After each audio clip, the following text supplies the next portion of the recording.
Good afternoon my dear students. Recorded class में एक बार फिर आपका स्वागत है। अब आप लोग एक बार फिर अविकारी शब्दों के बारे में पढ़ लेंगे, क्योंकि पाठ्यक्रम बहुत छोटा है, इसलिए मैं चाह रहा हूँ एक बार फिर आपको समझाते हुए और लिखवाते हुए ले चलूँ। ठीक, तो आज आप लोग अविकारी शब्द को देखेंगे। अविकारी शब्द के बारे में पहला वीडियो आपको मिल गया है, तो आज आप लोग पाठ 9 अविकारी शब्दों का प्रश्न उत्तर नोट करेंगे। जैसे आपका पहला प्रश्न होगा, अविकारी शब्द पाठ 9 है आपका।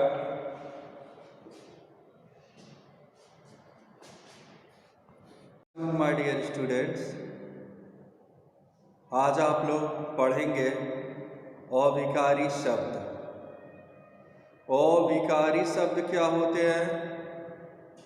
जिन शब्दों के रूप में किसी भी प्रकार का विकार नहीं आता, विकार मतलब कमी नहीं आती है, उनको अविकारी शब्द कहते हैं।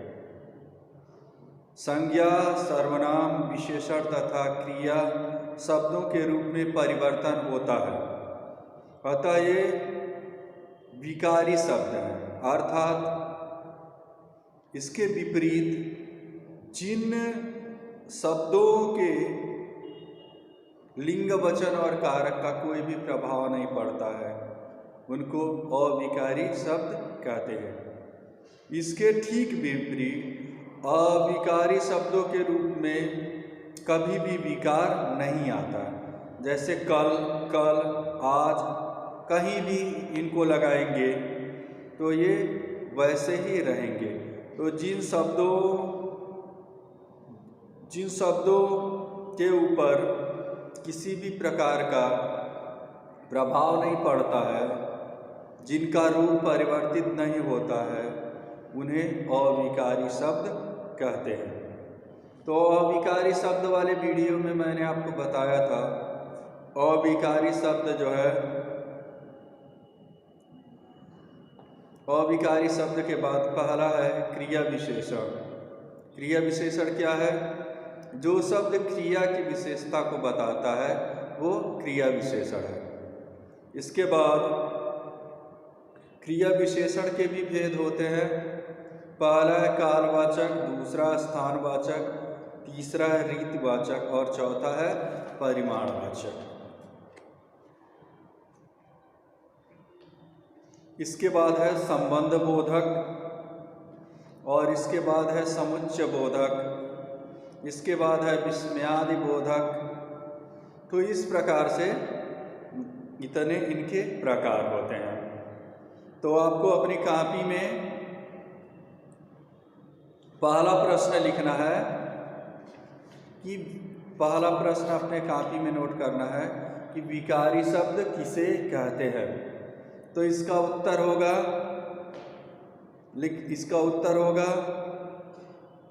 कि अविकारी शब्दों के रूप में कभी भी परिवर्तन नहीं होता है। जिन शब्दों के रूप में विकार या परिवर्तन नहीं होता है, उनको अविकारी शब्द कहते हैं। तो अविकारी शब्द जो है कितने प्रकार के हैं? तो अविकारी शब्द जो है 4 प्रकार के हैं। पहला क्या है? पहला अविकारी शब्द है, पहला अविकारी शब्द कितने प्रकार के हैं? अविकारी शब्द 4 प्रकार के हैं। पहला है क्रिया विशेषण, पहला है क्रिया विशेषण,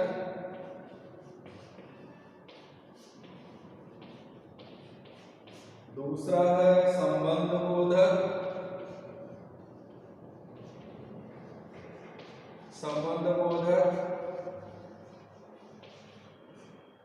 तीसरा है समुच्चय बोधक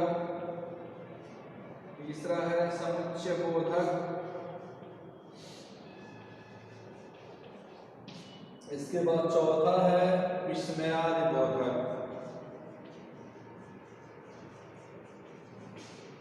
विस्मयादि बोधक। तो इसी को आपको पहले वीडियो में मैं पढ़ाया था, तो कुछ समय हो गया है इसलिए मैं सोचा हूँ कि एक बार फिर आपको समझा दूँ।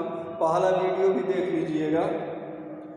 तो क्रिया विशेषण कितने अविकारी शब्द 4 प्रकार के हैं। अविकारी का अर्थ होता है कि वे शब्द जिनमें किसी भी प्रकार के विकार या कमी नहीं आता है, लिंग वचन कारक आदि का जिनके ऊपर कोई भी प्रभाव नहीं पड़ता है, उनको अविकारी शब्द कहते हैं। अविकारी शब्द के 4 प्रकार हैं, 1 2 3 4। पहला है आपका पहला अविकारी शब्द है क्रिया विशेषण, दूसरा है संबंध बोधक, तीसरा है समुच्चय बोधक और चौथा है विस्मयादि बोधक। तो पहला क्रिया विशेषण क्या है?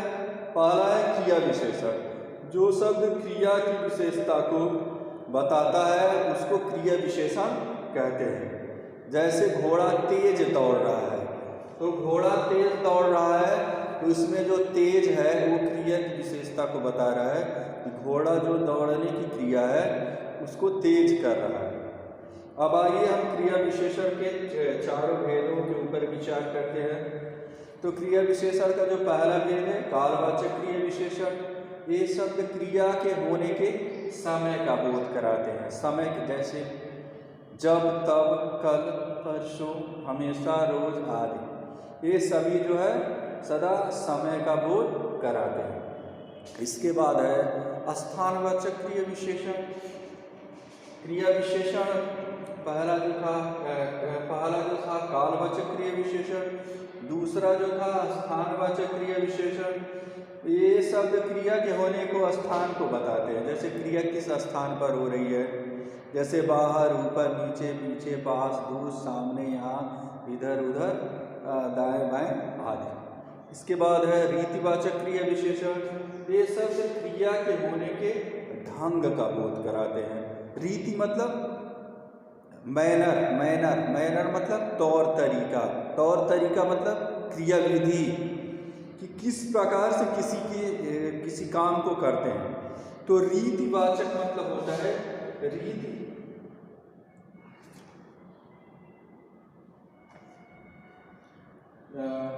ये देखिए पहला है मैंने बताया है कालवाचक।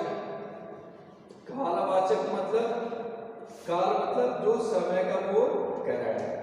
इसके बाद दूसरा है स्थानवाचक जो स्थान का बोध कराए। स्थानवाचक क्रिया विशेषण। और तीसरा है रीतिवाचक। यही डाउट करता है रीतिवाचक में क्या होता है। रीतिवाचक क्रिया विशेषण। तो रीतिवाचक क्रिया विशेषण क्या होता है? रीति मतलब होता है किसी भी काम को करने का तरीका, तौर तरीका। जैसे गाड़ी धीरे धीरे चलती है, लड़का धीरे धीरे दौड़ता है, फिर जैसे जल्दी जल्दी, अचानक, फिर ये ध्यानपूर्वक, घबराहट, ध्यानपूर्वक, अच्छा, ये सब क्या है? रीति है। ठीक है। जैसे बैलगाड़ी धीरे धीरे चलती है, बुढ़िया धीरे धीरे खिसकती है, हंसते हंसते हुए, ध्यानपूर्वक, तेज, दौड़कर, जल्दी, अचानक, ये सब रीतिवाचक है। अब आइए अगला क्या है? चौथा परिमाणवाचक। परिमाणवाचक मतलब क्या होता है?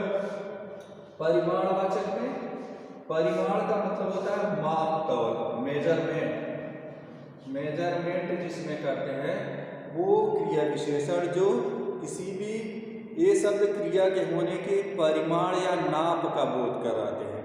ये परिमाण को, माप, तौल को, मेजरमेंट का बोध कराएंगे, इसलिए इनको परिमाणवाचक क्रिया विशेषण कहते हैं। जैसे जो भी क्रिया विशेषण माप, तौल का बोध कराए वो परिमाणवाचक क्रिया विशेषण है। तो ये प्यारे छात्रों, ये सब पहले वीडियो में भी मैं आप लोगों को पढ़ा चुका हूँ। आज मैं इसका प्रश्न उत्तर इस पूरे पाठ का भेज रहा हूँ। तो इस पूरे पाठ को आप लोग पुराना वीडियो में एक बार पढ़ लीजिएगा, और पुराने वीडियो में सब कुछ है। इसका आज मैं प्रश्न उत्तर और अभ्यास कार्य आज पेज 58 से आगे अभ्यास कार्य में आप लोगों को भेज दूंगा। कल आप लोग शुद्ध वर्तनी नामक पाठ को पढ़ेंगे। धन्यवाद, थैंक यू।